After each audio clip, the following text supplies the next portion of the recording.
नमस्कार साथियों, आपका स्वागत है जय बजरंग इंस्टीट्यूट पर। जैसा कि आपने देखा, पिछली क्लास में हमने क्या देखा था कि आरबीआई के कार्य देखे थे। आरबीआई क्या है, उसकी समस्याएं देखी थी, उसकी संस्थाएं देखी थी।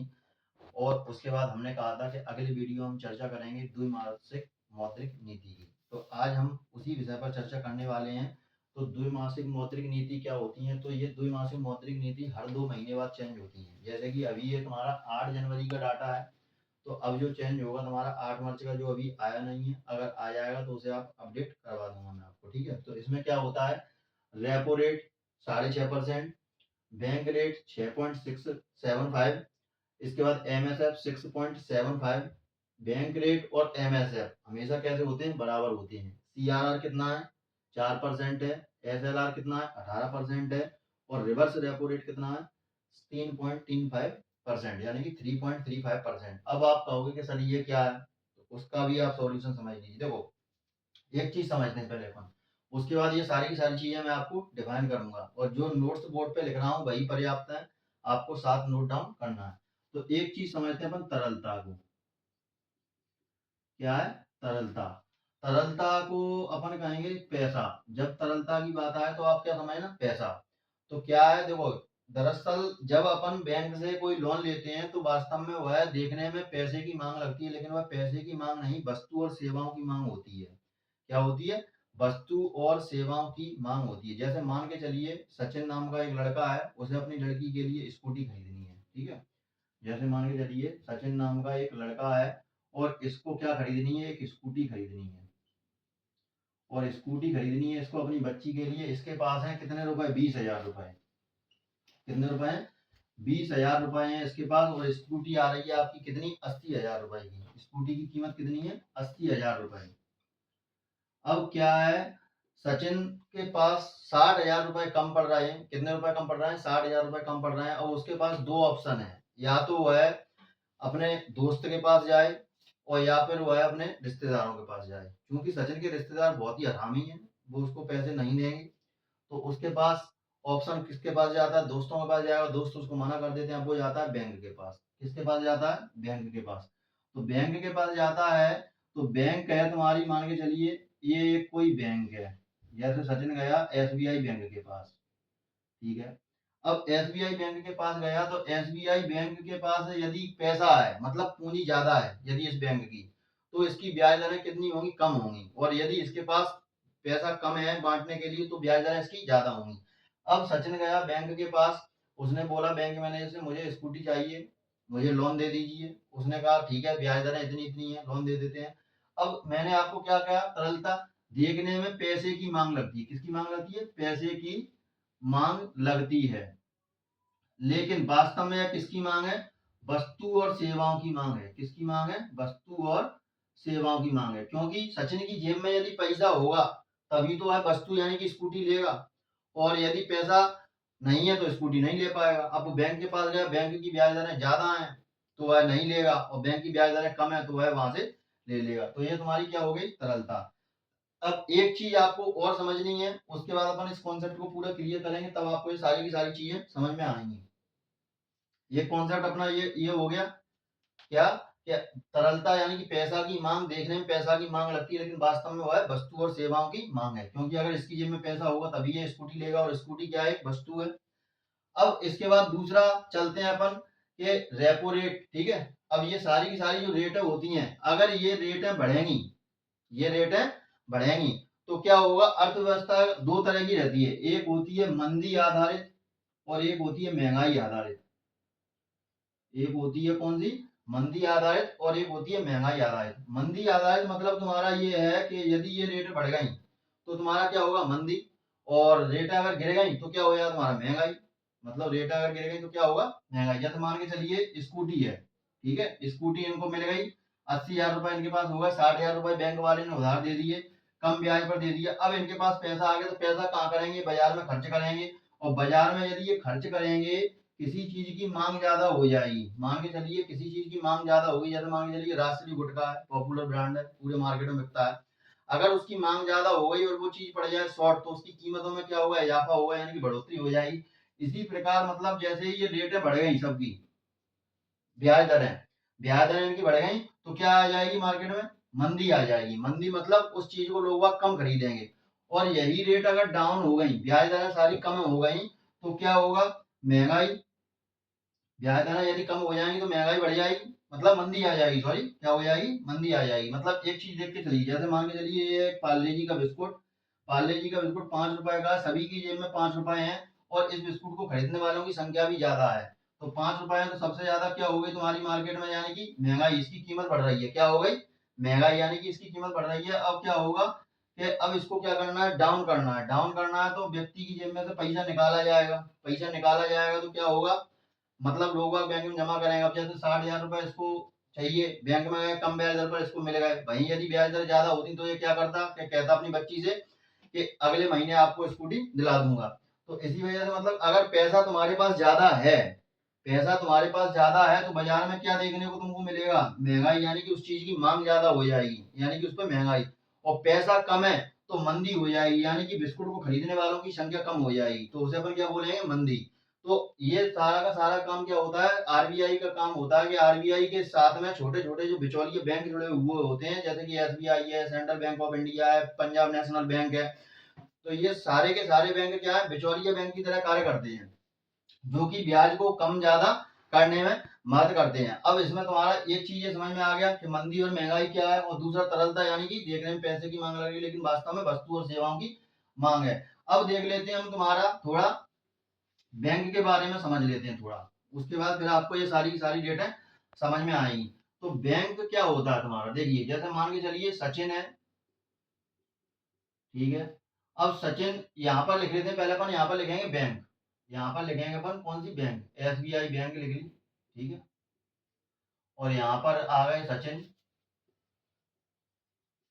और सचिन जाते हैं कहाँ? तुम्हारे बैंक में जाते हैं, और बैंक में जाते हैं, और बैंक में इनको चाहिए क्या? पैसा, जैसा कि अभी अपन ने बताया था। तो बैंक में पैसा जाएंगे लेने, तो पैसा क्या होता है तुम्हारा?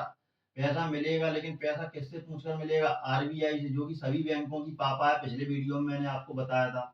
क्या आप लोन लेने जाओगे तो लोन क्या आपको ऐसे ही मिल जाएगा? लोन नहीं मिलेगा, क्योंकि पहले, सबसे पहले बैंक में खाता होना चाहिए। और बैंक में खाता कितने प्रकार का होता है? कासा और राफा, कासा और राफा। बैंक में खाते कितने प्रकार के होते हैं? 4 प्रकार के होते हैं। कौन कौन से? एक कासा, एक कासा और राफा। अब इनको समझ लीजिए क्या होता है। कासा होता है तुम्हारा करेंट अकाउंट। कौन सा अकाउंट होता है तुम्हारा? Current account. करेंट अकाउंट में पैसे तुम कितनी बार डाल सकते हो? अनंत बार। निकाल कितनी बार सकते हो? अनंत बार। इंटरेस्ट क्या इस पर मिलता है? तो इंटरेस्ट नहीं मिलता है। दूसरा होता है तुम्हारा सेविंग अकाउंट। सेविंग अकाउंट में क्या होता है? पैसा तुम डाल सकते हो कितनी बार? अनंत बार। और निकाल कितनी बार सकते हो? महीने में सिर्फ 4 से 7 बार। ब्याज मिलती है? बिल्कुल मिलती है सेविंग अकाउंट में, ठीक है, ब्याज मिलेगी, इंटरेस्ट इसमें मिलेगा। इसके बाद ये होता है तुम्हारा रिकवरी अकाउंट। रिकवरी अकाउंट यानी कि तुम्हारे पास, तुमको पत्ती खोलनी है बैंक में, या खाता खोलना है, सेविंग करना है आगे के लिए, तो इसमें क्या होगा तुम्हारा? पैसा तो तुम जमा कर सकते हो, लेकिन कितनी बार? साल में 12 बार। यानी कि मान के चलो हर महीने में तुम्हें, जैसे मान के चलिए तुमने कोई किस्त खोली, और जैसे तुम लगाते हो पूड़ी का ठेला। अब पूड़ी का ठेला लगाते हो तो तुम्हारी मतलब इकट्ठी होगा तो नहीं है पैसा जमा करने की, तुम चाहते हो कि मैं महीने टू महीने बैंक में पैसे डालकर आ जाऊं और उसका मुझे रिटर्न लंबे समय बाद मिल जाए। तो यहाँ पर एक साल में 12 महीने होते हैं, तो 12 बार तुमने पैसा जमा कर दिए, 12 बार क्या कर दिए? पैसे जमा कर दिए। और लेकिन निकाल कितनी बार सकते हो? एक बार। निकालोगे कितनी बार? एक बार, क्योंकि उसका टाइम पीरियड हो जाएगा तब एक बार। तो इसमें क्या हो रहा है तुम्हारा? एक बार निकाला जा रहा है और 12 बार इसमें जमा हो रहा है। ब्याज इसमें मिलती है? बिल्कुल मिलती है। इसमें ब्याज थोड़ी इससे ज्यादा मिलेगी, क्योंकि ये रिकवरी अकाउंट है और इसमें समय ज्यादा हो रहा है। इसके बाद ये होता है तुम्हारा फिक्स अकाउंट, यानी कि फिक्स डिपोजिट। क्या बोलते हैं? Fix deposit. इसमें क्या होता है? इसमें एक लंबी रकम एक बार में जमा होती है। कितनी बार जमा होती है? एक बार। और निकलेगी कितनी बार? एक बार। ब्याज मिलेगी? हाँ मिलेगी, इससे भी ज्यादा इसमें थोड़ी ब्याज मिलेगी। तो ये हो गई तुम्हारी। अब तुम्हारा सचिन गया बैंक में, और सचिन बैंक में गया तो इसको चाहिए लोन, तो इसको सबसे पहले देखा जाएगा इसके पास अकाउंट कौन सा है? करंट अकाउंट है, सेविंग अकाउंट है, रिकवरी अकाउंट है, या तुम्हारा फिक्स डिपॉजिट अकाउंट है। अब यहाँ पर ये गया, अब इसने इससे मांगा एसबीआई से लोन। एसबीआई ने लोन जैसे ही दिया, पापा ने हाथ पकड़ लिया, क्या कर रहे हो? क्यों? कि मैं तो बैंक चला रहा हूँ, लोन दे रहा हूँ, मेरा काम है लोन देना। तो उसने बैंक से फिर कहा कि ऐसे बाबू तुम लोन नहीं दे सकते हो, तुम्हारे लिए कुछ शर्तें रखी गई हैं, हमने उन शर्तों को मानिए। क्या क्या शर्तें रखी गई हैं? क्या तुम्हारे पास CRR है, क्या तुम्हारे पास SLR है, तो ये सारी की सारी चीजें अपन तुमको बताएंगे।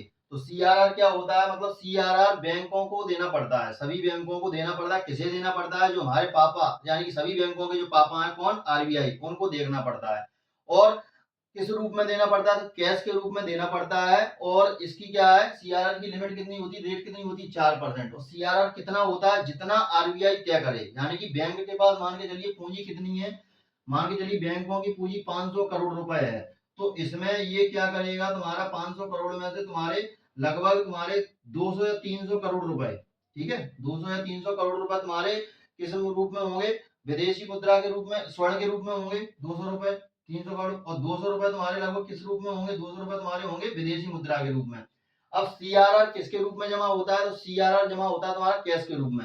RBI को मतलब नहीं है कि तुम्हारे पास कितना डेरिवेटिव है, कितना स्वर्ण मुद्रा है, उससे उसको कुछ मतलब नहीं है। उसको मतलब है कि तुम CRR हमें कैश के रूप में दोगे। और ये किस लिए लेता है, यदि मान के चलिए कोई बैंक जैसे दिवालिया हो जाता है, तो उसकी जिम्मेदारी किसकी रहेगी, RBI की जिम्मेदारी रहेगी। तो यहाँ पर क्या करता है बैंक, सभी बैंक क्या देते हैं, CRR देते हैं। किसको देते हैं, RBI को देते हैं। अब इसके बाद क्या होता है, SLR कौन देता है, तो SLR सभी बैंक देती हैं। किसे देती हैं, किसी को नहीं देती हैं, और स्वयं के पास रखती हैं। और ये किसके रूप में रखती हैं, तो ये स्वर्ण मुद्राओं के रूप में, या डेरिवेटिव, या तुम्हारे कोई मार्कशीट वगैरह है, या कुछ भी तुमने गिरवी रख दिया है बैंक में, तो उसके रूप में रहती है। बैंक ये स्वयं रखता है। अब यहाँ पर हम देखेंगे जो CRR होता है, ये 15 दिन बाद चेक होता है।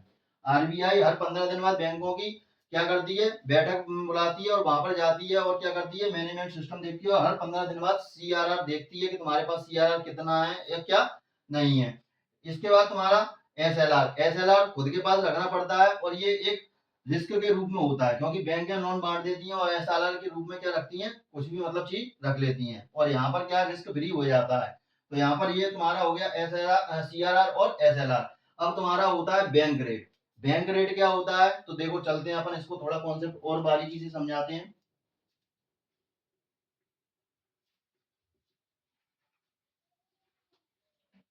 अब देखिए, यहाँ पर है तुम्हारा RBI, ठीक है, और यहाँ पर है तुम्हारा SBI, ठीक है। RBI, SBI तुम्हारा क्या है, कॉमर्शियल बैंक है। क्या है, कॉमर्शियल बैंक, कॉमर्शियल बैंक है ये। और इधर मान के चलिए कोई PNB दूसरा कॉमर्शियल बैंक है, कॉमर्शियल बैंक, कॉमर्शियल बैंक, ठीक है। अब यहाँ पर देखिए, सबसे पहले अपन बात कर लेते हैं कि MSF क्या होता है। तो देखिए, अगर मान के चलिए जैसे सचिन आया पैसे लेने के लिए, अब तुम्हारे बैंक में जैसे सचिन आया, SBI के पास सचिन आया पैसा लेने के लिए, अब उसको चाहिए कितने रुपए, 60,000 रुपए, क्योंकि स्कूटी 80,000 रुपए की थी। अब बैंक के पास है कितने रुपए, 54,000 रुपए। अब उसने कहा कि कल यार कोई पैसा जमा करेगा तो आ जाएगा, इसको एक काम करते हैं, 6,000 रुपए कम पड़ रहा है, इसको लोन दे देते हैं। अब इसने अब 6,000 रुपए या तो ये अपने पापा से लेगा, और या फिर अपने दोस्त यानी कि अपने भैया कॉमर्शियल बैंक से लेगा।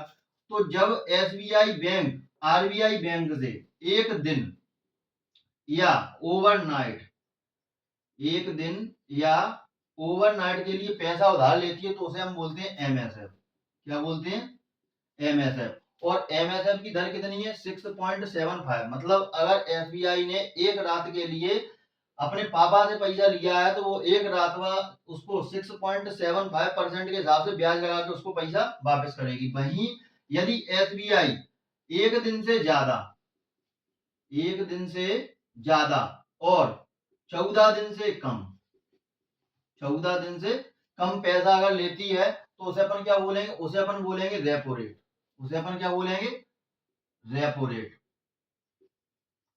और वहीं यदि SBI RBI से पैसा उधार लेती कितने दिन के लिए, 14 दिन से ज्यादा और लेकिन एक साल से कम, लेकिन एक साल से कम, तो यहां पर बैंक क्या लगाती है, तुम्हारी बैंक रेट लगाती है। क्या लगाती है, बैंक रेट लगाती है। तो ये तुम्हारी चीजें क्या हो गई, MSF और रेपो रेट और बैंक रेट। इनको अपन और डिटेल में बारीकी से समझेंगे, लेकिन अभी ये मैंने आपको यहाँ पर ये बता दिया। अब यहाँ पर देखेंगे तुम्हारा जो PNB है। अब जैसे यदि एक दिन या ओवरनाइट के लिए इसने कॉमर्शियल बैंक ने दूसरी कॉमर्शियल बैंक से यदि एक दिन के लिए या ओवरनाइट के लिए पैसा लिया है तो उसे क्या बोलेंगे, कॉल मनी मार्केट। क्या बोलते हैं, कॉल मनी मार्केट। और अगर 14 दिन के लिए लेते हैं और 14 दिन से कम, एक दिन से ज्यादा, तो उसे क्या बोलते हैं, नोटिस मनी मार्केट। क्या बोलते हैं, नोटिस मनी मार्केट। और वहीं यदि एसबीआई तुम्हारी एक साल यानी कि 14 दिन से ज्यादा और एक साल से कम लेती तो उसे क्या बोलते हैं, इंटर टीम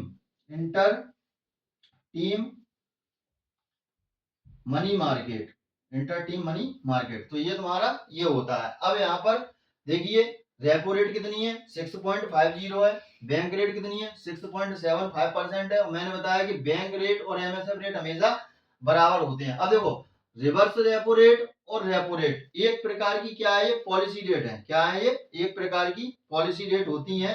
जब बैंक रेट तुम्हारी पहले थी तो रेपो रेट आने से पहले बैंक रेट ही तुम्हारी क्या करती थी, रेपो रेट की तरह कार्य किया करती थी। जब पहले रिवर्स रेट और रेपो रेट नहीं हुआ करती थी तो उससे पहले तुम्हारी बैंक रेट रेपो रेट की तरह काम करती थी। और बैंक रेट दो तरीके से काम करती है, एक करती है तुम्हारी पेनल्टी रेट और दूसरी करती है तुम्हारी डिस्काउंट रेट, री डिस्काउंट रेट। कौन सी, री डिस्काउंट रेट। अब री डिस्काउंट रेट कैसे करती है तुम्हारी, तो देखिए जैसे मान के चलिए क्या होता है इसमें बैंक रेट में, तो इसको आप छापिए फिर मैं इसको समझाता हूं थोड़ा।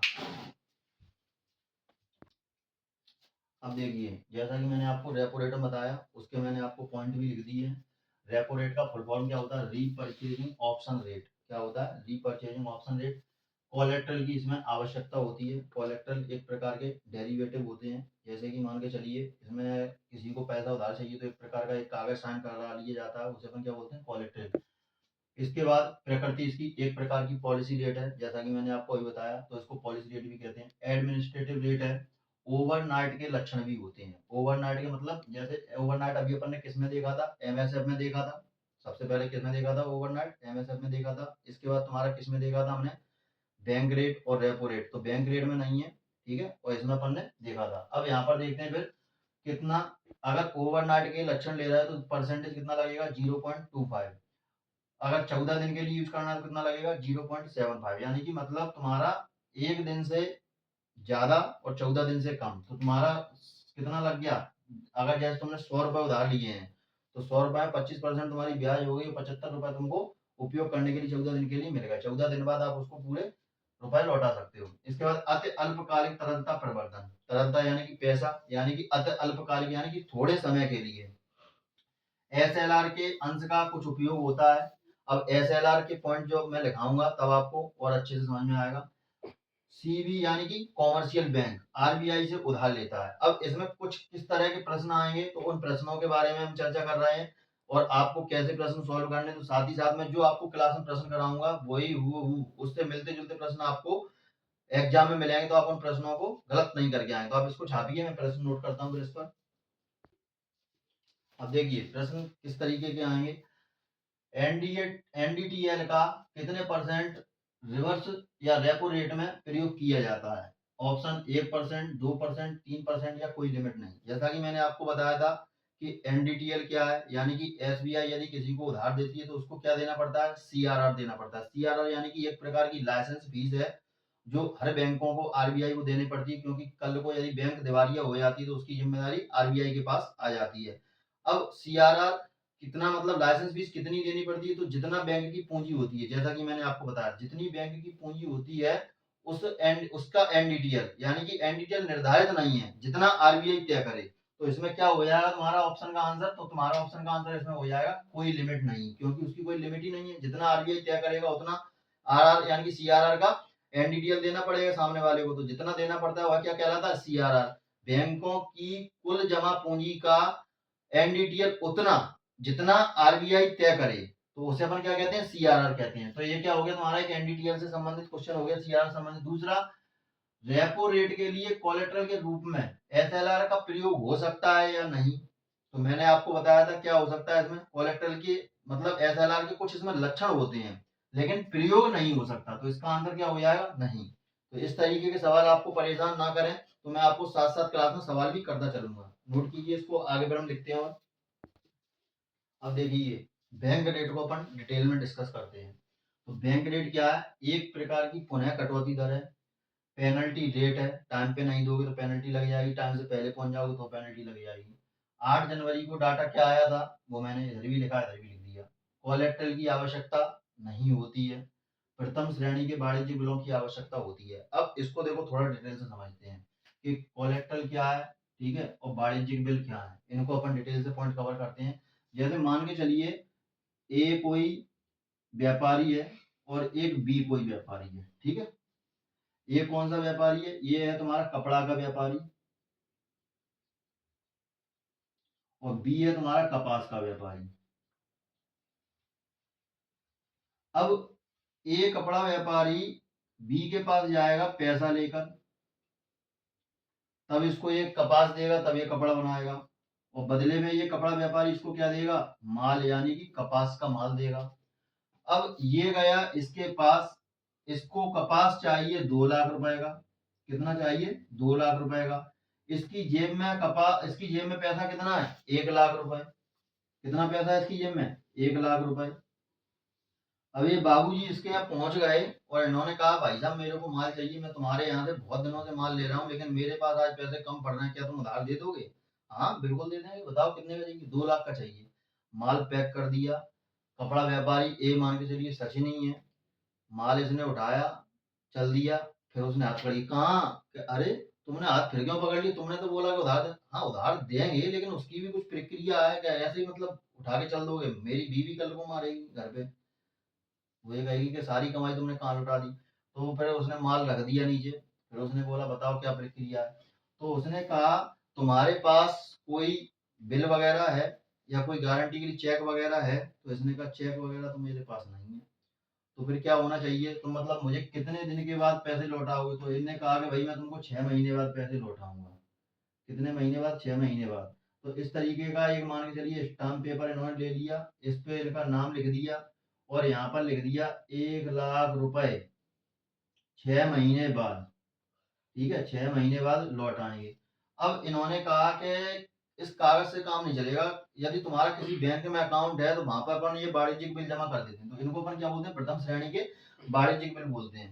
तो ये कहाँ गए? एसबीआई में। इनका खाता कहाँ है? तुम्हारा एसबीआई बैंक में। और एसबीआई बैंक किससे कनेक्ट है? सभी बैंकों का पापा, यानी कि आरबीआई से कनेक्ट है। अब यहाँ पर ये आए, ये बिल लेके आया कौन? बी, क्योंकि इसने ए को इसने किसको दिया? कपास व्यापारी को बिल दिया। तो ये कपास व्यापारी बिल लेके आया यहाँ पर एसबीआई के पास। एसबीआई के पास ये बिल लेकर आया और इसने कहा कि हमको मतलब 6 महीने बाद इन पैसों की आवश्यकता, मतलब ये हमको 6 महीने के लिए देगा, तो क्या मतलब हमको मिल सकता है? मतलब इसकी गारंटी आप ले सकते हो? इन्होंने पूछा अपने पापा से। पापा के पास ये गए, कौन? आरबीआई के पास। आरबीआई के पास गए तो आरबीआई ने कहा उसका जो वाणिज्यिक बिल है आप रख लो, क्योंकि कल को अगर हम 1 लाख रुपए नए छापेंगे तो खर्चा बढ़ेगा बैंक का, हमारी का। तो इससे बढ़िया है कि उसका अपन बिल रख लेते हैं और उसकी गारंटी ले लेते हैं, क्योंकि उसका खाता भी है अपने बैंक में, अगर कल को नहीं देगा तो अपन उससे वसूल कर लेंगे। अब यहाँ पर ये गया, इसने बिल इसका जमा कर लिया, एसबीआई ने कपड़ा व्यापारी की एक ही गारंटी ले ली। अब ये आ गया। अब क्या हुआ? इन्होंने दे दी 6 महीने की गारंटी। अब यहाँ पर जैसे बी वाला घर पर गया, अब इसकी बी वाली बीवी को जाना है मायके, मायके जाना है। अब इसको कहना है कि भाई मेरे को ज्वेलरी चाहिए। अब पैसे की पड़ रही है किल्लत, घर में क्लेश हो गया 4 दिन बाद ही स्टार्ट। अब ये आया तो मचने लगी, अब मैं कहाँ जाऊं? तो इसने कहा मैंने एसबीआई को बिल दिया था, वहां पर जाता हूँ। अब एसबीआई के पास ये गए और ये पहुंच गए समय से पहले, क्योंकि एसबीआई ने गारंटी ली है इनकी कितनी? 6 महीने के लिए। अब ये पहुंच गए भाई साहब समय से पहले। तो यहाँ पर क्या होता है? एक प्रकार की कटौती दर, इस पॉइंट को समझना। तो यहाँ पर क्या होता है? इनके जो 1 लाख रुपए हैं, मतलब कितने गारंटी ली है? 1 लाख रुपए की। तो 1 लाख रुपए में से ये कितने रुपए काट लेंगे? 4,000 रुपए काट लेंगे। कितने रुपए काट लेंगे? 4,000 रुपए, सॉरी 8,000 रुपए काट लेंगे, क्योंकि ये समय से पहले आ गए हैं। क्योंकि समय से पहले आओगे तो भाई कटौती दर तो होगी। तो 8,000 रुपए काट लिए, लेकिन 8,000 रुपए का भुगतान कौन भरेगा? ए व्यापारी, क्योंकि ए का अकाउंट है, इसको चाहिए पैसे, समय से पहले पहुंच गया, तो मतलब एक बार ये कट गई। अब दूसरी बार का कहना फिर दोबारा में अगर ये पहुंचे, दोबारा में इन्होंने कहा मतलब खाता आता निकालने के लिए, तो फिर इन पे पेनल्टी लग जाएगी कुछ रुपए की। तो ये क्या होगा? एक प्रकार की पुनः कटौती दर और एक प्रकार की पेनल्टी रेट। यदि अगर ये लेट पहुंचता, मतलब जैसे ये ए व्यापारी है, अब गारंटी इसने ली है, तो मतलब ये बैंकों को पैसा देगा, ये तो पीछे मतलब ये तो बैंक वाले से लेगा क्योंकि बैंक वाले ने गारंटी ले ली है। अब ये पहुंचे भाई साहब कितने, 7 महीने बाद। कितने महीने बाद पहुंचे, 7 महीने बाद, क्योंकि इनने कहा बैंक वाले से कि ठीक है 6 महीने बाद तुम आ जाना, तुम्हारी गारंटी हम ले लेते हैं। अब 6 महीने से पहले ये आ गया क्योंकि इसकी बीवी ने केस कर दी, इसको चाहिए ज्वेलरी। अब ये यहाँ पर पहुंच गया, इसको मतलब पहले पहुंच गया तो पैसे काट कुटू के इसको पकड़ा दिया। अब ये गया भाई साहब 7 महीने बाद, इन्होंने कहा कि लो भाई साहब 1 लाख रुपए। वो कहते 1 लाख रुपए नहीं, ज्यादा लगेंगे। क्यों? क्या है, तुम्हारी गारंटी 6 महीने की ली थी, उसकी बीवी ने केस कर दी, उसको चाहिए थी ज्वेलरी, पहले ही आ गया वो 4 दिन बाद, हमको पैसे देने पड़े। तो इस वजह से क्या है, जो पेनल्टी रेट मतलब एक बार तो काट ली और दोबारा आ रहा है तो दोबारा भी पेनल्टी रेट, यानी कि एक प्रकार की पुनः कटौती दर है और पेनल्टी रेट भी है। तो यहाँ पर ये तुम्हारा समझ में आ गया, ये क्या हो गया, प्रथम श्रेणी के वाणिज्यिक बिल हो गए। अब कोलेट्रल की आवश्यकता, यानी कि किसी चीज को इसमें गिरवी रखने की आवश्यकता नहीं होती है।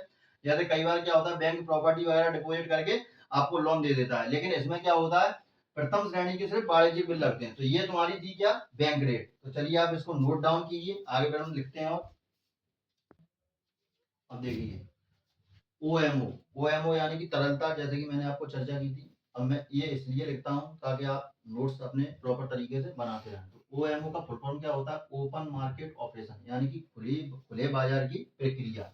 तरलता नियंत्रण के लिए, तरलता यानी कि पैसा, जैसे मैंने बताया था कि देखने में पैसे की मांग लगती है लेकिन वह वस्तु और सेवाओं की मांग होती है। तो तरलता नियंत्रण के लिए क्या होता है, ओएमओ के अंतर्गत आता है तुम्हारा क्या, पॉलिसी डेटें आती हैं, कई प्रकार की पॉलिसी होती है। तो इनका काम क्या रहता है, बेचना। यानी कि मान के चलिए किसी चीज को इनको बेचना है, तो ये किसी मान के चलिए कोई भी सरकारी संपत्ति है उसको इन्होंने बेचने के लिए निकाल दिया। मतलब इनको क्या करना है, नियंत्रण करना है, बाजार से पैसा समेटना है। बाजार में जब ये पैसा समेटेंगे तो क्या होगा, बाजार में क्या होगा, महंगाई कम हो जाएगी। बाजार में इनको क्या करना है, महंगाई कम करना है। जैसे कि मैंने आपको बिस्कुट का उदाहरण देके बताया था कि यदि जेब में पैसा ज्यादा है तो आदमी कोई भी वस्तु खरीद सकता है। जैसे मान के चलिए सचिन, सचिन को पैसे मिल गए बैंक से, उसने स्कूटी खरीदी। ऐसे ही और किसी व्यक्ति को मिल गया तो क्या हुआ, स्कूटी की मांग बढ़ गई और स्कूटी की कीमतों में इजाफा हो गया। तो ऐसे ही यहाँ पर इनको क्या करना है, इनको तरलता नियंत्रण करना है। नियंत्रण यानी कि अब इन्होंने कोई सरकारी संपत्ति बेचने के लिए निकाल दी। इन्होंने कहा कि मान के चलिए हमारे पास शेयर है, आज यह शेयर 10 रुपए का है, और अगर आप 6 महीने बाद हमको हमारा शेयर वापस करते हो तो ये शेयर हम आपका 15 रुपए में वापस ले लेंगे। अब लालच में आपने क्या किया कि वो शेयर खरीद लिए सरकारी, ठीक है, कोई भी बिल वगैरह कुछ भी हो, जो सरकारी संपत्ति वगैरह कोई भी मतलब मार्केट में चीज जैसे सरकार ने बेचने के लिए निकाल दी। तो मार्केट का जो पैसा उन्होंने अपने पास रखा, तो मतलब कैसे रखा, उन्होंने कोई चीज बेच दी लेकिन कम समय के लिए, उसके बाद फिर वो वापस ले लेंगे। तो इससे क्या हो गया, तुम्हारा नियंत्रण हो गया। और इसके बाद खरीदना, यानी कि कोई चीज अपन खरीद रहे हैं, जैसे मान के चलिए कोई चीज इन्होंने खरीद ली है, सरकारी संपत्ति कोई मतलब विस्तार कर रहे हैं, कोई सरकारी जमीन आ रही है सामने तो उसको इन्होंने खरीद लिया, तो उसे अपन क्या बोलते हैं, तरलता नियंत्रण। तरलता नियंत्रण दो प्रकार की होती है, जैसे कि मंदी और महंगाई, जो मैंने आपको अभी बताया। इसके बाद आरबीआई, और देखो अब इस चार्ट को समझते हैं क्या होता है इस चार्ट में। कॉमर्शियल बैंक कोई भी हो सकती है, चाहे एसबीआई हो, चाहे पीएनबी हो, चाहे सेंट्रल बैंक ऑफ इंडिया, कोई सी बैंक हो। तो सचिन को चाहिए पैसा, और पैसा क्या है, एक प्रकार की मांग है, और जो कि वस्तु और सेवाओं की हो सकती है। ये आया कॉमर्शियल बैंक के पास उधार लेने के लिए, और आरबीआई क्या करती है, नियंत्रण करती है। यानी कि आरबीआई को पता है कि बाजार में यदि महंगाई बढ़ रही है या मंदी हो रही है तो उसको नियंत्रण कैसे करना है, तो ये आरबीआई के हाथों में होता है, जैसा कि मैंने आपको बताया।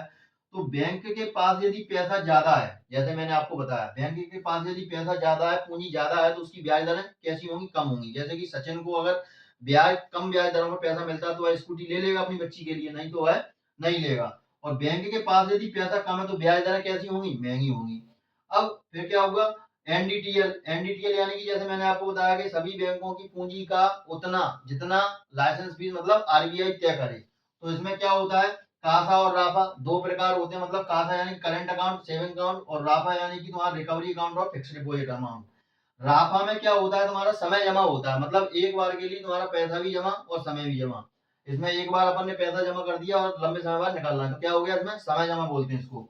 और कासा में क्या होता है, मांग जमा होती है। मांग जमा कैसी होती है, कोई बिचौलिया बैंक आ गया, कमर्शियल बैंक वाला, वो कहेगा आप हमारे बैंक में इन्वेस्टमेंट कीजिए, हमारे बैंक में आप जमा कीजिए, हम आपको ज्यादा ब्याज दिलवाएंगे। तो यहाँ पर क्या हो गया, मांग जमा।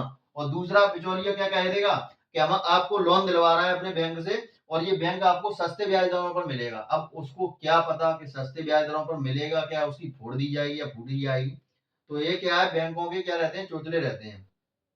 तो यहाँ पर अपन ने ये सारी की सारी चीजें कवर कर ली। देखो अपन ने रेपो रेट कवर किया, बैंक रेट कवर किया, ठीक है।